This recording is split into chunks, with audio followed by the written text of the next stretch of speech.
What's going on, everybody? It's Wesley here at the Trading Post with our resident expert, military expert, Steve. We got some more goodies to show off today. So what do you got here, Steve?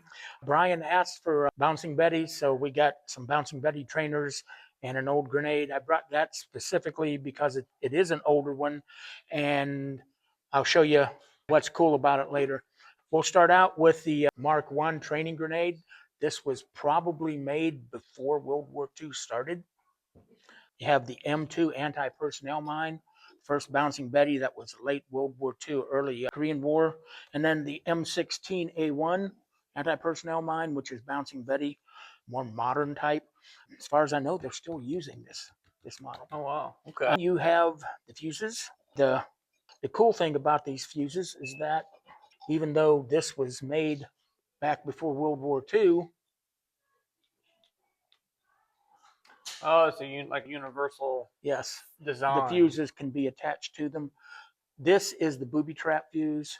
You would pull the arm it by, would have a cap in it. You would pull this back, stick the pin in. If I can see the hole. No comments. Okay. No comments. And then just put it wherever it was. Of course, you'd have to make sure the spoon could pop. And then so when somebody came through, you'd have a wire attached to that. Somebody came through, pulled that out, boom. So you'd put this to a tripwire. Yes. Essentially. And that would set, that's cool. So on something like this, I mean, obviously it's warfare. What's the likelihood that you're going to die versus just lose a limb? You have to remember that they thought that it was better to wound people than it was to actually kill them. Okay. Because then it would take 3 people off the line because 2 people had to carry the wounded guy. Okay. So this likelihood you're just losing a limb, less likely to die. Right. Okay. Depending on how it's set up, how close you are, you know. Right. Okay, what do we got here in the middle? This is the M2 anti-personnel mine, first U.S. version of Bouncing Betty to my knowledge. And it can be either pressure detonated mine, pressure detonated fuse. You'd step on the spikes, Yep. that sends the pressure. You would release this and then release that. I'm not going to take it out because it's a pain in the butt to reset. And these are practice models. That's why Yes. they're blue, correct? Yes. We're not dealing with live explosives here. And then this again would be, well, this would be hooked to the, if it was down here, it could be hooked to the booby trap. And then, you know, when you would step on these, it would actuate it and set it off. Okay. Approximately what time frame was these made or designed?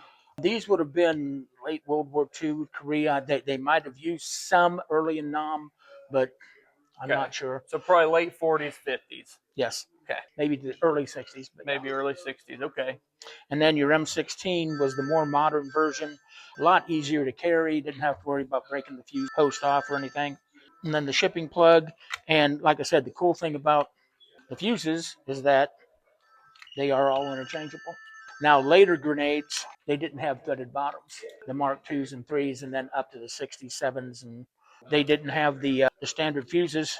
You would have to take the fuse off and then do it like so. Ah, okay. That's neat how they engineered those, thought those through. You know, the government doesn't always screw up. Okay. Yeah. Let's not cut them too much slack, though. That's neat. So same thing on this guy. What's the likelihood you step on it, you dying, you losing a limb on this guy? I think the not walking home, not going home ratio would have been about maybe 1.5 meters, 3 meters.